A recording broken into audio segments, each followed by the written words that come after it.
میں حال ہی میں ایک جلسے میں ایک موصوف نے جو بعض بیانات دیے ہیں اس کے اوپر میں اپنا رد عمل ضروری سمجھتا ہوں.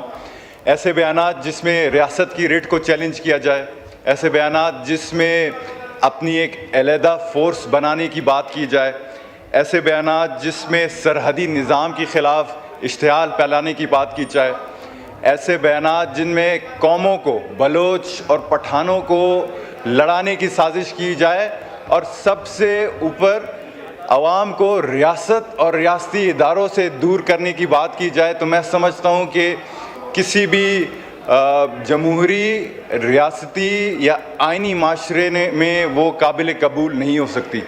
جناب اسپیکر، میں ایک سیکنڈ جمال صاحب، اگر آپ باہر نہیں گئے تو آپ کو فزیکلی یہ لے کے جائیں گے، تو اپنی عزت کرانی ہے تو ذرا پلیز واک آؤٹ.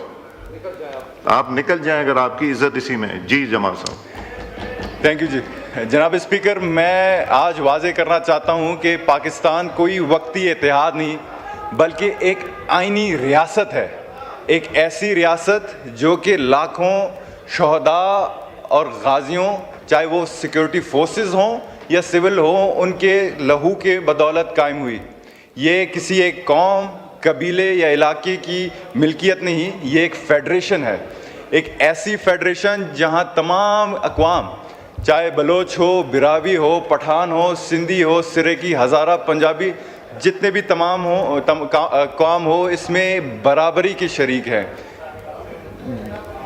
سیاست کرنا آپ کا حق ہے، جمہوری حق ہے، آپ بلی کریں، اس کی ہم مذمت نہیں کرتے، لیکن یہ حق آئین اور قانون کے دائرے میں رہ کر ہی کی جا سکتی ہے.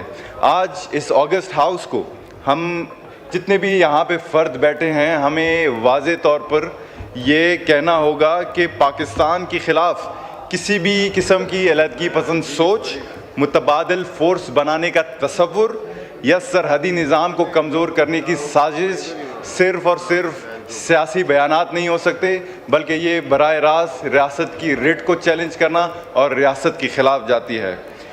یہ بیانات جناب اسپیکر ہمارے نوجوانوں کو کنفیوز بناتے ہیں اور یہ ہمارے خطے کے امن و امان کے لیے بہت ہی خطرناک ہیں. اور خاص طور پر ایک ایسے شخص کے منہ سے یہ سننا جن کو ہم نے بچپن میں دیکھ کے سیاست سیکھی ہے، جس کو ہم یہاں پہ بیٹھ کے شاید یہ ہم سوچتے تھے کہ یہاں پہ بلوچستان کی وہ بات کرے گا، بلوچستان کے حقوق کی بات کرے گا، لیکن افسوس وہ ریاست کے خلاف باتیں کرتی ہیں اور نفرت پھیلانے کی بات کر رہے ہیں. جناب اسپیکر، چمن اور سرحدی علاقوں کا جو مسئلے ہیں وہ ہمارے سامنے ہیں اور وہ حقیقی ہیں. ان کی خواہ وہ تجارتی مسئلے ہو یا معاشی مسئلے ہوں، لیکن ان مسئلوں کا حل صرف اور صرف ریاست میں رہ کر پالیسی اور مذاکرات سے ہی نکل سکتی ہے، نہ کہ جذباتی نعروں سے اور ریاست کے اداروں کے خلاف مقابلہ آرائی سے.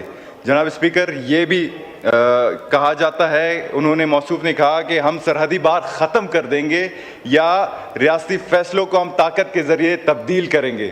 یہ ایک غیر ذمہ دارانہ جو ہے وہ سیاسی سوچ ہے.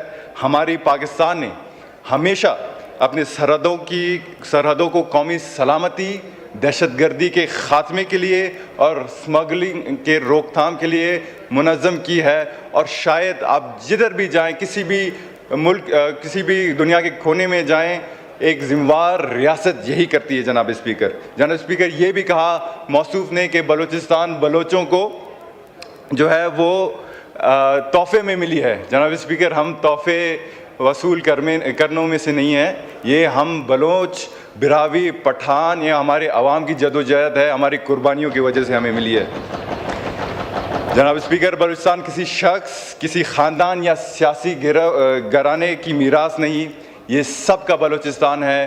یہ بلوچوں کا بلوچستان ہے، یہ پٹھانوں کا بلوچستان ہے، اور ہر قوم اپنی تاریخ، اپنی شناخت، اپنے حقوق کے ساتھ اسی بلوچستان میں برابری کی شریک ہے. ہم پاکستان کے ساتھ ہیں اور پاکستان ہمارے ساتھ ہے. بلوچستان کے عوام نے جناب اسپیکر ہر مشکل وقت میں ملک کی ترقی، امن اور قربانی، اس کے فلاح کے لیے قربانی دی. ہم کسی کو یہ قطعاً اجازت نہیں دیں گے کہ وہ بلوچستان کے نام پہ عوام کو ریاست کے خلاف کرے یا نوجوانوں کو انتشار اور تقسیم کی سیاست کی طرف دھکیلے. بے شک اس میں بھی کوئی شک نہیں ہے کہ بلوچستان کو زیادہ توجہ کی ضرورت ہے, بلوچستان کو زیادہ حقوق کی ضرورت ہے, ترقی کی ضرورت ہے, نوجوانوں کو جو بے روزگاری کی خاتمے کی توجہ کی ضرورت ہے, لیکن یہ صرف اور صرف تبھی ممکن ہے جب ہم پاکستان اور ریاست کو مضبوط کریں گے. یہ بھی میں کہنا چاہتا ہوں جناب اسپیکر کہ یہ پارلیمان, یہ ہمارے سیکورٹی فورسز اور جو جوڈیشری ہے اس ریاست کے آئینی ستون ہیں. ان کے خلاف عدم اعتماد پھیلانے کی کوشش کرنا, یہ متبادل ڈھانچوں کی فروغ دینا صرف اور میں سمجھتا ہوں کہ ریاست کو کمزور بنانے کی مترادف ہے.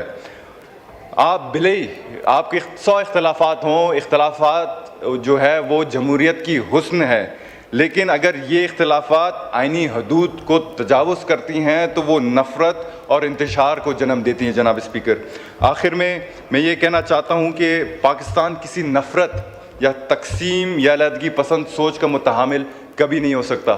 ہمیں اپنے نوجوانوں کو ایک مضبوط, ایک متحد اور ایک آئینی پاکستان دینا ہوگا, نہ کہ انہیں ایسے راستوں پر ہم دھکیلیں جو کہ کمزوری اور نفرت کا سبب بنے.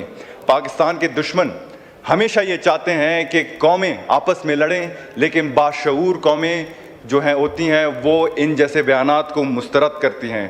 اور اگر اس آگسٹ ہاؤس سے ہمیں ایک پیغام دینا ہوگا کہ اگر کوئی سمجھتا ہے کہ وہ ریاست کو دباؤ, اشتعال یا جذباتی نعروں سے کمزور یا بلیک میل کرے گی تو وہ اس کی خام خیالی ہے. پاکستان کل بھی مضبوط تھا, آج بھی مضبوط ہے اور تا قیامت مضبوط رہے گا. پاکستان ہمیشہ زندہ باد, آئین پاکستان پائندہ باد. انشاءاللہ.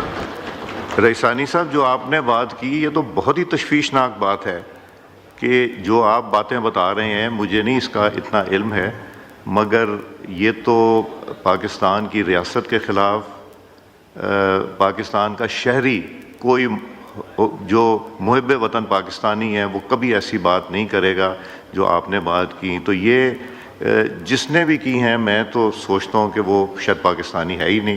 اور یہ مجھے علیحدگی میں بتا دیجیے گا جس نے یہ باتیں کی ہیں, افسوسناک, شرمناک یہ وہ باتیں ہیں جس میں کہ پاکستان میں بلوچ اور پشتون میں دھڑاڑ ڈالنے والی باتیں ہیں. پھر اگر افغانستان کے ساتھ کھڑا ہونا ہے تو جا کے افغانستان کے ساتھ وہ جو بھی موصوف ہیں کھڑے ہوں. پھر پاکستان کی شہریت ہے یا ان کی افغانی, یہ بھی مجھے ذرا بتائیے گا. مگر افسوس ہے, بلکہ غصہ بھی ہے اس طرح کے سٹیٹمنٹ میں. اس نے جو بھی ہے اس نے آزمانا ہے, ضرور آزمائے, مگر میرا خیال ہے پاکستان کا یہ کم از کم پارلیمنٹ اس کو اجازت نہیں دے گا, اور نہ ہی ریاست پاکستان دے گی, اور نہ ہی کوئی محب وطن پاکستانی اس چیز کی اجازت دے گا. جی ڈاکٹر طارق فضل صاحب, آپ کو بھی دیتا ہوں. بہت شکریہ آنریبل اسپیکر صاحب. میں بہت مختصر انداز میں 2-3 ایسے نکات تھے کہ جن پہ بات کرنا ضروری تھا.